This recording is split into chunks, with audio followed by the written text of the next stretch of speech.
And Arvind in the chat.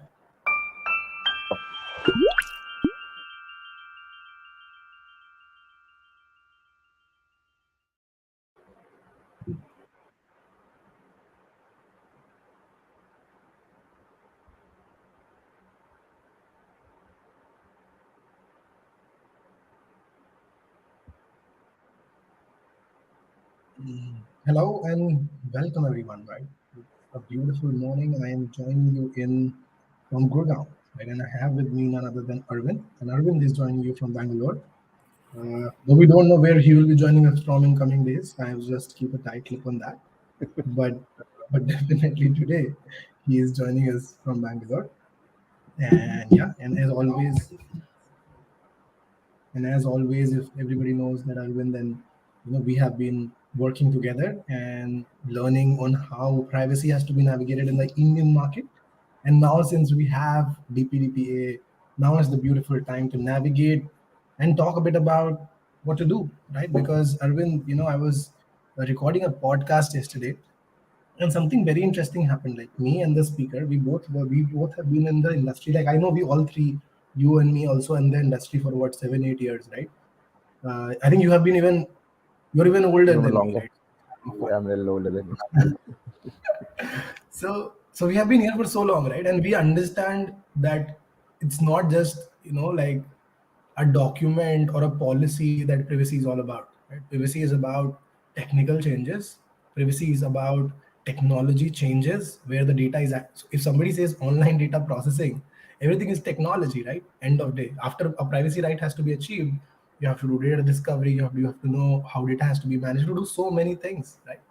And then you see every day you wake up and you see something written on LinkedIn saying, hey guys, this is how it's done. I'm like, okay, but why are people misleading others if they don't know, right? People who don't know anything are just misleading others, right? I feel like it's high time that we should start talking about it. I was not talking about it a lot, but then we started Privacy Pe Charcha because we felt that there's a fag in the market, and it's high time that DPOs, CISOs, or new DPOs that are incoming, they start understanding what is this privacy all about.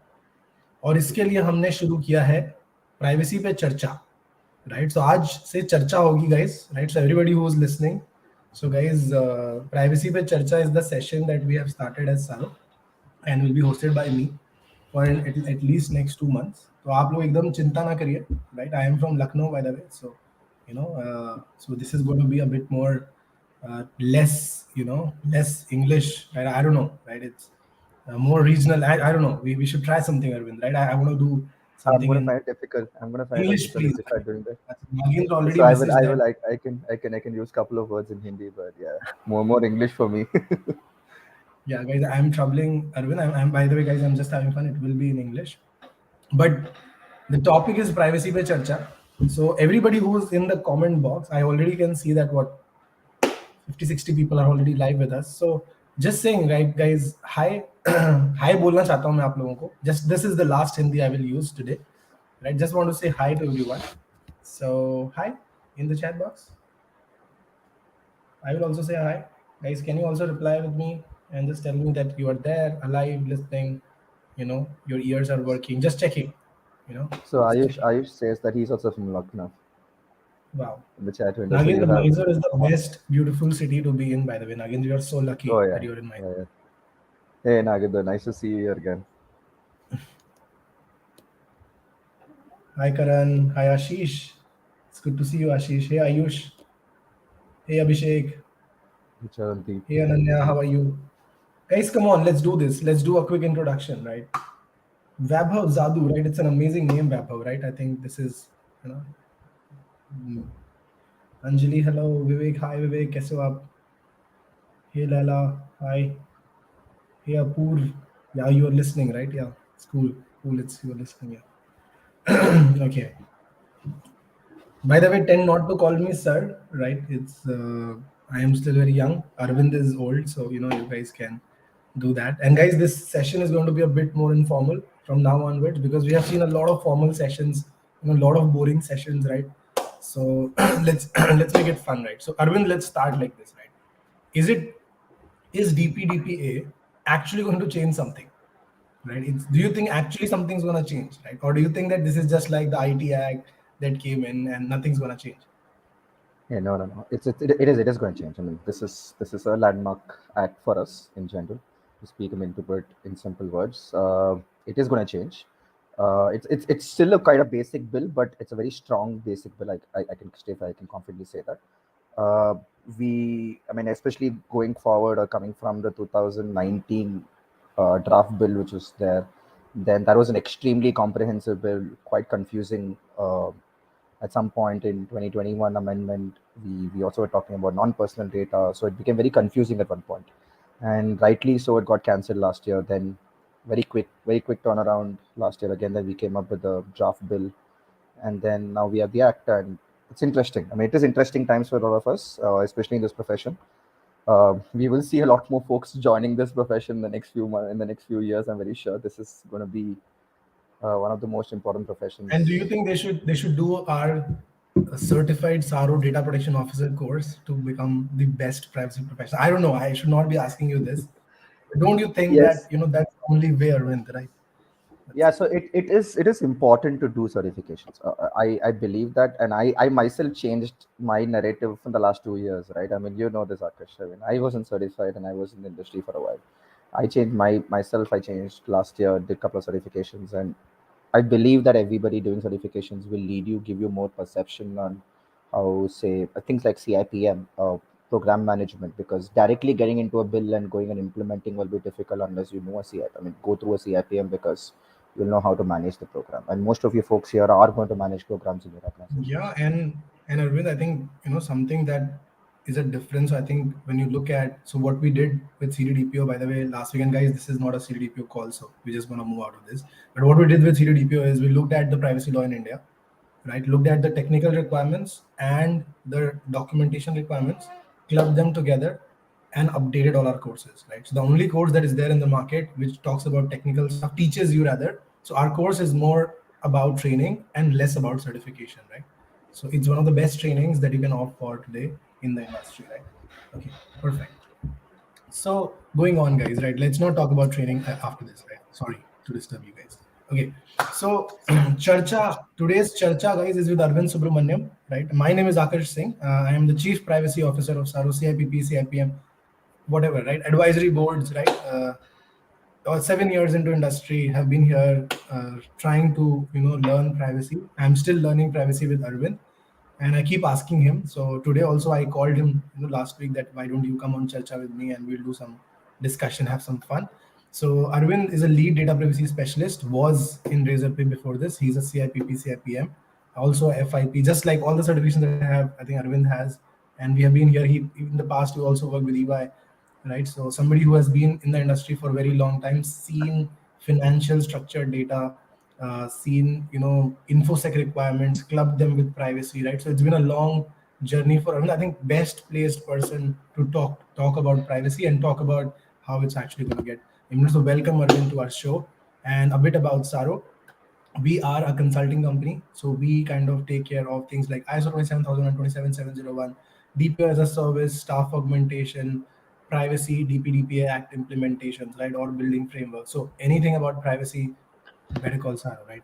So okay, no more marketing guys anymore after this. Okay. So disclaimer is that we are not representing our companies, though I am, but just saying, like Arvind is not, right? So I'm presently you know, jobless, so it's okay. I'm not yeah, representing he's anybody. jobless also. So yeah, no disclaimers today. Okay, I'm sorry, guys. No disclaimers here. It's open session for everyone.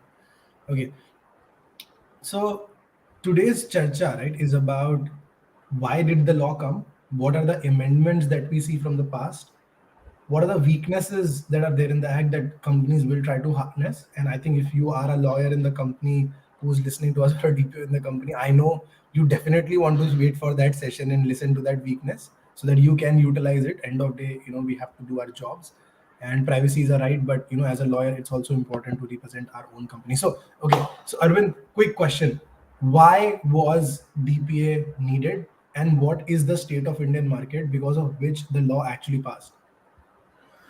So this, I mean, a country like India obviously needed a data protection act, right? I mean, it was long due. It all started off with the judgment through in 2017, which came in, and we went through multiple phases after that. In 2019, we came up with a draft bill, as I said. Then we cancelled it, and now we are here.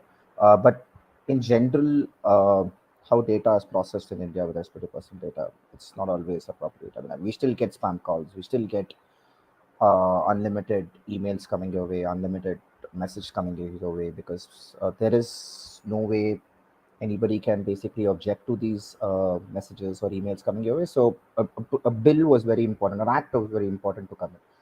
And hence, in general, also the way we are growing digitally.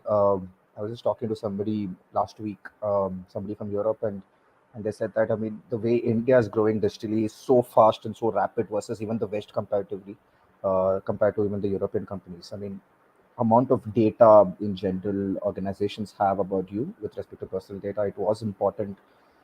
It was imperative that we Are you had a bill talking, like are this. you talking about Google or Meta? I don't know. I'm just asking. Like, No, no, no, no, why? not particularly. I'm not targeting any company, but in general, I mean, a lot of other startups as well. How much data they have about you today, it's just mind-boggling to even think about it. And they are using it in different ways they possible right now, because there was no act, right? And now through this act, it is going to be difficult, and this is going to be a win-win situation for both. I mean, for organizations and for us, because organizations will also know what exactly they can do, and they can do it the right way. And end of the day, I mean, folks like us, I mean, all citizens of Yeah, the country. I feel like we will know more about the law, right? If you definitely have a text, but the real understanding of the law is also, if anybody has the text, if you guys have to read the law, I how I read the law, it's my understanding. I have 2 cents, right? Just adding on. Print it out, right? Just print that law, right? Look at the examples given. Beautiful examples are given to explain things, right? Like recitals in GDPR. So I really like the law, and there's this website called DPDPA.co.in, right? So I also really like how that has kind of somebody kind of on the back end did a lot of chapter 1, 2, 3, 4, 5. So just go through that, read it sometime. It may help you down the line. But coming back to the point, right? So what is it? So okay, so let's also move on from this, by the way. Let's go next, right?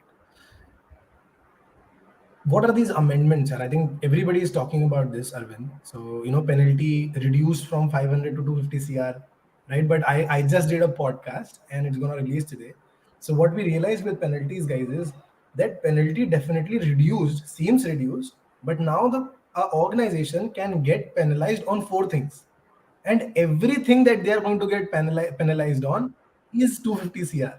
Correct. So the total penalty can become. So again, I know we always don't love talking about penalties because this is a way to scare the organizations, right? And especially if you look at Europe, organizations like Meta, Google, right?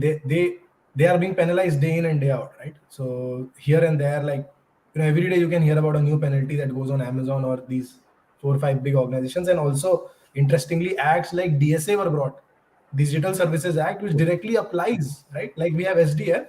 So in DSA, there were provisions which logically only applies to companies which are Meta, Google. I found it really funny that how they did that. So they made a law just for the top three, top five, right?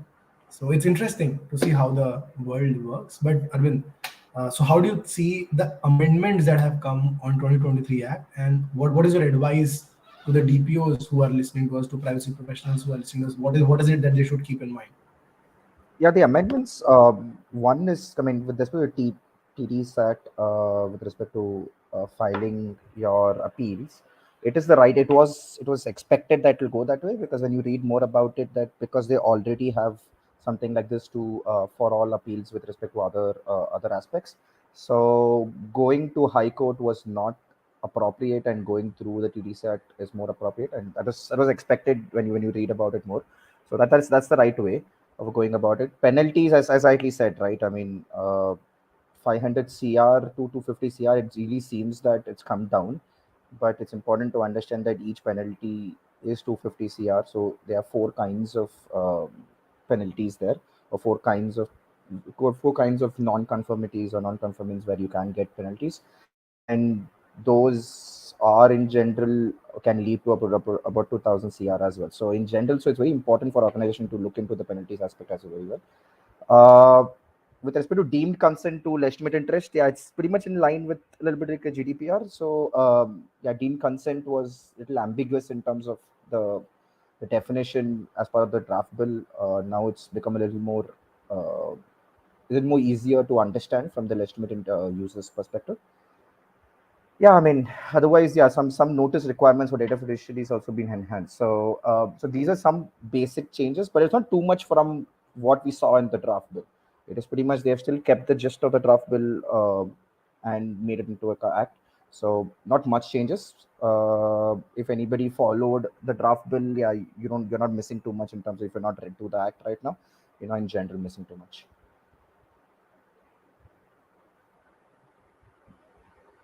Okay, interesting. I think something to keep in mind. What are the key features, Arvind, right? So when you look at key features, right, like, these are the top 5 things, 6 things. I know a lot of companies here who are listening to us also, if you're a privacy professional in some company and you are a global company like an MNC, right? So with a British accent, I'm talking about, right? If you are with a British accent or with the US accent, then you already know these things, right? Then you already know these things. But let's come back to the Indian accent, right? The charcha wala accent, right? Or even the R accent, right? So in this accent, how do you see the companies who are going to, start their journey? What are these key features for them? You know? Yeah, this is in line with all the other global data protection regulation. The consent management thing is a little more appropriate and it's the right way of going. I was just reading today morning, and a company like an InMobi is acquired a consent management company, right?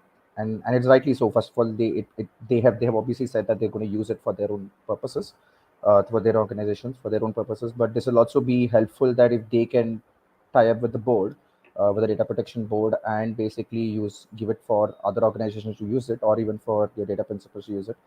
It will be interesting how it goes. So consent management is the right way of going. There is something like this already there in the fintech world. I can't remember what it is. It's already something like this is there in the fintech world. It's called, I'm not sure, it's double A, but I'm not sure what it stands for. So there is already kind of a consent management in the financial world, the fintech world, and similar way they have tried to implement as part of the DPDA. So it's interesting, and it's the right approach. It's the right way. Otherwise, what you see from a data fiduciary obligation, principles, rights and duties, it's pretty much in line to a large extent through your other global regulations. I mean, I'm not going to get into details of it. I mean, principles is exactly pretty much like your GDPR. If you look at it, your rights pretty much again rights. You don't have so many rights as your GDPR, but it's in a condensed form, more like access, correction, and erasure, grievance addressal, and basically right to nominate. So this is slightly different, but otherwise, yeah, pretty much in line with the global product data protection regulations you have right now across the world. Yeah, but like the question also is, I'll kind of, cover this for people right quickly. So consent management, right? So if your portals or your organization was not managing consent with a defined set of retention period, right? That is something that has to be implemented right now. If your marketing team is just sending emails and there is no option of unsubscribe, just call your CEO, guys, right? This cannot happen anymore, right? Time is up, right? If somebody is saying no to processing, then you have to delete their data, right? So some things have to change, right? In India, I think one thing that I kind of keep saying this around is privacy is also a standard of living, right? Now getting 100 calls in a day from a bank, right, may not be the best way forward for all of us, right? And we all know the joke of some insurance companies that is running on LinkedIn, but no comments on them as well. But why are they calling me, right? I don't want insurance, right? I already have insurance, यार मतलब हमने तो ले लिया था यार वो policy बाजार से, है ना? And why they policy bazaar should give them data that everybody has bought from us. It's a great startup by the way, and really liked the platform. So, but not selling Policy Bazaar today. So, Policy Bazaar founder, you can reach out to me, and we can charge you for this. So, not a problem. Okay. So, data fiduciary obligations, right? So, what are the obligations as a controller, right?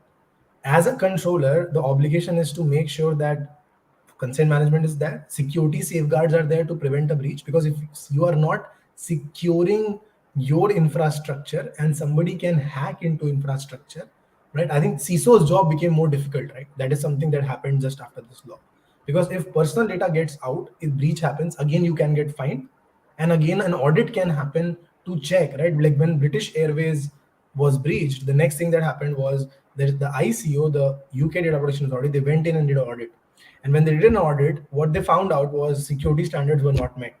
And when security standards were not met, then they find them really, really huge. But obviously, if an organization does everything, documented, things, gave privacy to their customers, also has security standards, and then a breach happens, then they won't get fined also, right? Because there is a limitation. Always every law says that there's a limitation on what we can do. And that is something that you can fight in the court. But you can't fight doing nothing, right? Even if your laptop doesn't have antivirus, right, then God save you guys, right? God save you, right? So yeah, and don't buy McAfee. Sorry, Kaspersky. Yeah, just having fun. I don't know. We use what? We have to ask Krishna, right? So he's the guy for us. So erase personal data when not required. Data fiduciary obligation. Follow some principles. If you're building a product, right? Let's say you're building a product. Let's say you are starting a new process. Now, let's say anything that is starting a new company. Think about privacy. Think about whether this processing is lawful. You chose a legal basis, like consent लिया था, contract में sign कराया था, या फिर किसी और काम के लिए जरूरत है. Find that lawful basis, right? Transparency. Be transparent. Whatever you're going to do with the data, tell your employees about it. Tell the notice through notice. Tell your customers about it. So you have to be transparent, right? Okay. Data storage period. Every data that you take, you have to have time, right? Data minimization. Now, as a principal, you cannot be asking me if I want to buy chai from Chai Point, then Chai Point, Chai Point guys, this is not for you, by the way, just an example, right? Disclaimer. So I am really scared nowadays of going to jail for these things. So Chai Point guys, if let's say I order chai and you start asking for my passport number, right, I won't give you anymore, right? Because I have personal rights, right? And this is something that happened 4 years back. There is this app, Arvind. So what it asked me, I was reading the privacy notice. Then there was no law, right? GDPR was also new, privacy was new. So music app asked me for my location data, right? And then did behavioral monitoring on it and sold my data to another company. So, and that is why things have become so serious, guys, right? The seriousness that we have today is because of malpractices that are happening today, and they have to stop. So I think especially some companies, I know them by heart, they are really in trouble today because the only business that they were doing is they were selling our data, and selling our data to non-friendly countries, right? Like China, or you know like it's shocking that these things happen, but these things happen, right? A lot of people also call and say, hey, TikTok got banned, our government got jealous of an app. I'm like, yeah, right. Exactly, right. That's why TikTok got banned in India. Yeah, we got jealous, right? Yeah, guys, there are security issues, humongous security issues with data going to China and other countries which are non-friendly to us, and it can make a huge impact. They impact, if you remember US elections, there are countries which impact elections directly, right, by showing certain reels, by spending certain data on platforms, right? So these things happen, right? There is no doubt about it, right? Okay. So rights and duties of principles. Now, privacy law is about a human right. So these are the human rights that you have as a person. So now, if I have right to access, right to correction, right to erasure, right to grievance redressal, right to nominate, then that means that I can exercise my right with the company that has this data. So now, if you are that company who are taking data, you have to give these rights, right? So that is why it's very important to not look at these rights from a framework per se, look at from a human rights per se. Somebody is going to ask it, right? And I keep repeating this, all the cybersecurity professionals and lawyers who are joining privacy, this is a human right, right? You cannot say no, you cannot say nahi denge, right? You have to give it, otherwise this is going to get contested in the court, right? So please, treat it differently. And somebody has asked, two three people have asked, hi Tisha, hi Samir. So the law can get live in 6 months to 1 year. We are waiting for more details from the government in terms of application, in terms of formation of the body for data protection authority, what we call it. So we are waiting for that, and we will know.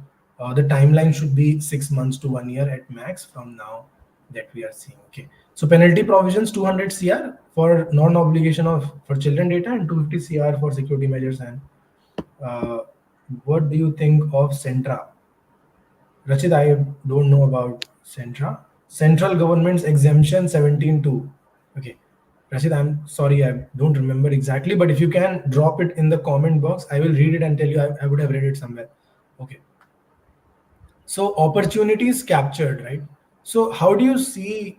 I think a lot of people, Arvind, also were saying to me that because of this law, India's economy is going to go down, right? So that is a big discussion that happened before the law came, while the law is coming. Everybody's like, do you think? What's your take on it? Because you are a privacy professional, right? From last 7, 8, 9 years, right? So what do you think? Do you think that privacy law leads to economy going down? And how do you compare it with our privacy law? And yeah. No, I don't think so. I don't think so. I mean, the two parts to look at it. One is because this is a very simple bill compared to the 2019 sorry, the simple act compared to the 2019 draft bill. It's easier for startups to go and implement it. So that's one point to look at it. And second is MNCs, especially, will be more satisfied in terms of in general that India as a country also has it as an act today. So and also that other countries across the globe has been pushing us because we've been processing a lot of data here. In general, we don't have great data protection practices. uh, in general, other countries have been pushing us to have a data protection act for a very long time, and this will only, I don't see this in any ways impacting economy. It will only, if in any ways, it will only become better for us in general, because we are one of the largest economies in the world right now. As we see, we are what, fifth largest economy, if I'm not mistaken. And it was important to have an act like this. So I mean, we'll get more recognized in the global fields right now. Yeah, I think definitely. I think that's a point, and also all the countries in the world were not very happy with our practices, right? So doing business was also becoming a problem for India with other countries, because the first question that you ask as a privacy professional when transfer of data happens to another country is, have you done a transfer impact assessment? Because data that is going is medium risk and high risk. So any data that is sensitive of nature, traveling back to India was becoming a problem for all of us. So this law may also lead to for us to adequacy in EU, right? So and that kind of can help us down the line to do more business with EU, with US. And somebody asked, can we dream to get? Somebody just asked also in the chat box. Yes, dreams are good, right? We all should dream, and can't stop that.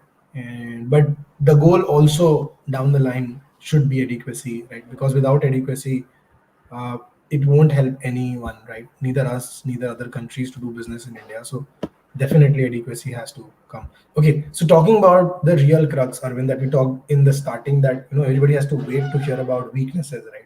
So what are these weaknesses in the law, Arvind, that we have right now? So yeah, so somebody asked about the adequacy status, right? I mean, everybody is going to look at the first point. The state power to appoint member of data protection board could influence the board.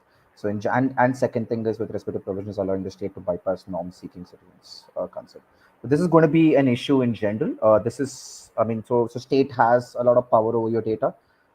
There is there are no strong. I mean, the law is drafted in such a way, or the act is drafted in such a way that the state doesn't need to implement data protection requirements as well. They don't have any fines or any sorts of any fines or any kinds, basically, where they can be apprehended for breach of data.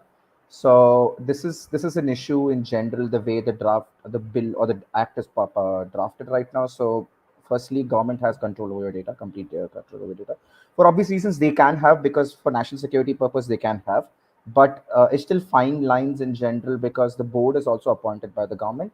So there's fine lines in general how much influence the government can have over your data. That's going to be a question, and that's going to be a debate that's going to go on for a very long time. Uh, there is still no concrete mechanism to cross-border transfers. The government initially, I get the draft bill initially spoke about adequacy decisions to certain countries. Right now, we were looking more like a negative list. If it would have been more better if there be a negative list in terms of which countries we can't transfer, rather than countries which we can transfer.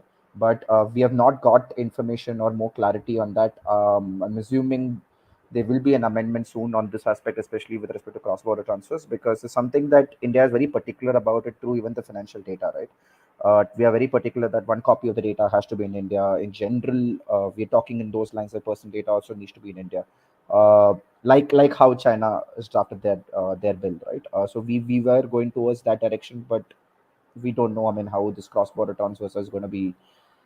I mean, how that is going to go pan out. We have to just wait and watch how we probably may get more uh, information on it.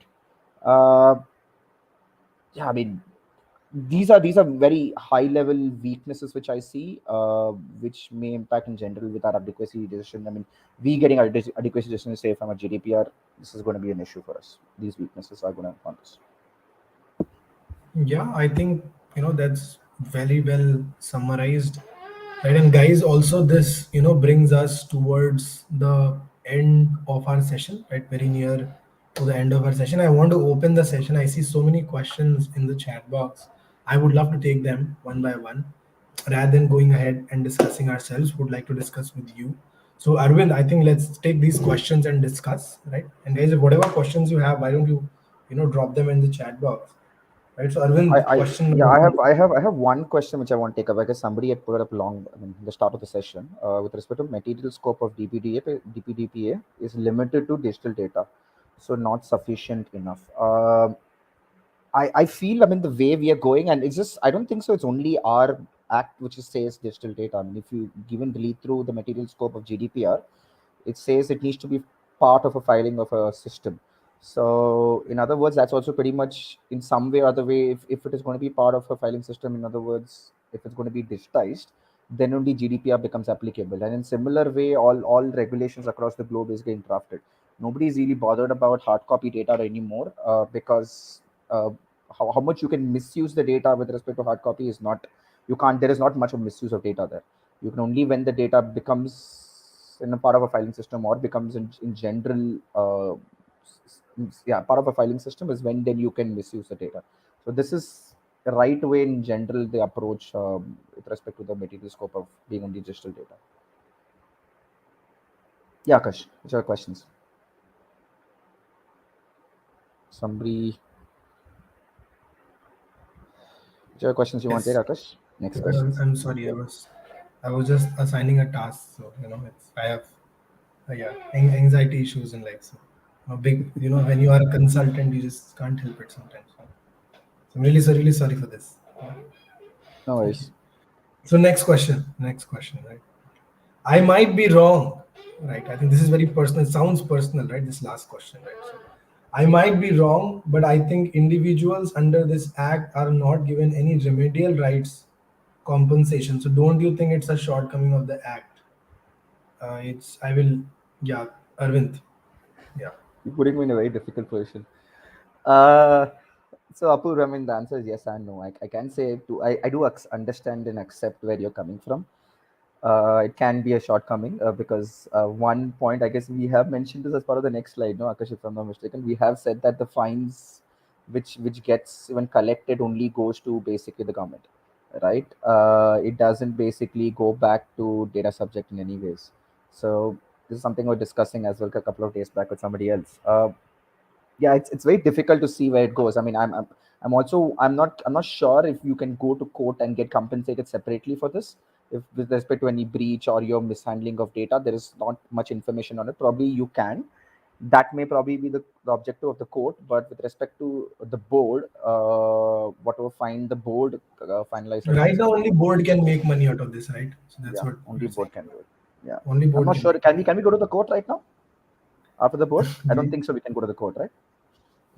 I think we can, right? Anything in India that can get contested, right? End of the day to the top court. So So that basically, is then definitely, if you want to get compensated, you go through the court and get compensated. yeah. You keep asking for it and you get it. So if you're lucky, right? It takes time in Indian courts. Come on, we all know that, right? So Yeah, in that's true. 10 years, maybe it's, I don't know. Okay, perfect. So quick question is a very good question. I think this is this is not personal, very professional question, right? So Arvind, this is for you. Next one.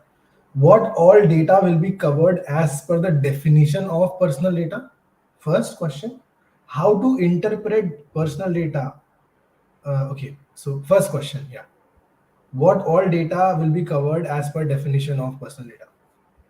Uh, it's pretty much anything which is directly or indirectly connected to you, right? Which basically you can identify a person. So, I mean, the definition is pretty much in lines with the other global regulations. It's nothing different. So it's pretty much like if directly or indirectly, if you can identify me, crazy to an example is if you can get my uh, my say birth year, you can obviously identify my age.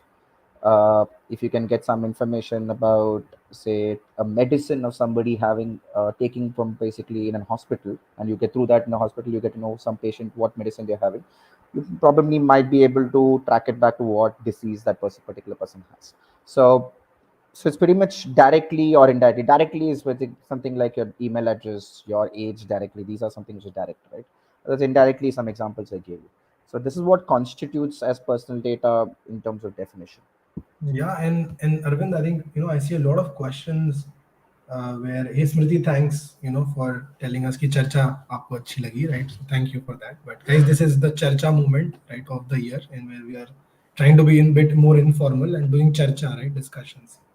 Okay, so uh, I think a lot of people, I'm just reading, I don't know, I'm just reading all the chat comments, right? Guys, one thing that I see, it's very easy to criticize, right? It's very easy to get up on your bed every day and say that these things are 100% wrong, and we are looted or whatever, right? My sincere suggestion is to understand where we are as a country. If the law becomes too stringent, then the businesses cannot do business, right? We cannot do AI, we cannot do ML. Understand data is needed for a lot of things. So even if we want to criticize the government for whatever wrongs or whatever issues are there, court, anyways, we have Supreme Court, like Aadhaar Act, this act will also change, right? So if that is the case, then just fight it in the court, right? Because you can change it, right? This is India, we have democracy, right? We don't have dictatorship. So if anybody has problem, fight it in the court, right? Enjoy it, right? Call me. I would also love more stringent rules, but don't expect us to sit here and just say your voice, right, in the because you're commenting in the chat that we should also kind of come up and criticize government, right? Doesn't make sense. Yeah. We love the government. Arvind and I voted for BJP, right? Just saying. I'm not going to say anything. I'm just kidding. I didn't. So I have I've I never. want to pick up one more question, Akash.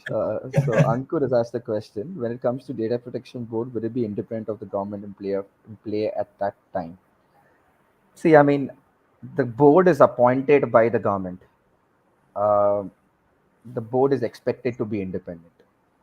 So I can only say that. I mean, because I mean, we shouldn't go and read through it too much that the government will have an influence. There is the board is being appointed by the government. Obviously, somebody. I mean, it's the same thing, right? Even Supreme Court today. I mean, I mean, your judge is also appointed by the government, right?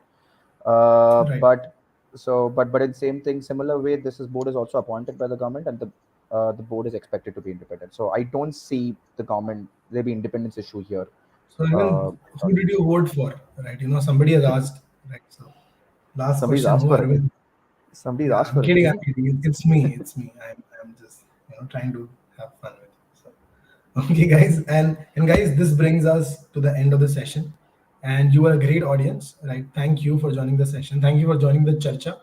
अगले चर्चा का episode भी scheduled है. अगर आप लोगों को वापस एक चर्चा सुननी है, you want to hear some discussion and a bit informal discussion, just have to go back to Saro webinars, and also a link will come out soon, and you can just join us, right? And somebody else will be there, and maybe Arvind will be there again, right? Who knows?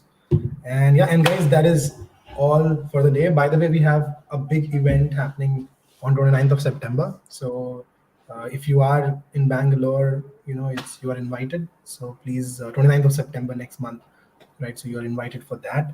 And yeah, and I'll see you there maybe, right? 29th, if you want to meet me on 29th. So, and that brings us to the end of the session. Namaste, thank you, and I wish you all the luck and all the best for your day. And happy Friday, guys, and see you. And Arvind, thank you for an amazing session. We love you. Yeah. See you. Take care, man. See you. See you, folks. Bye bye.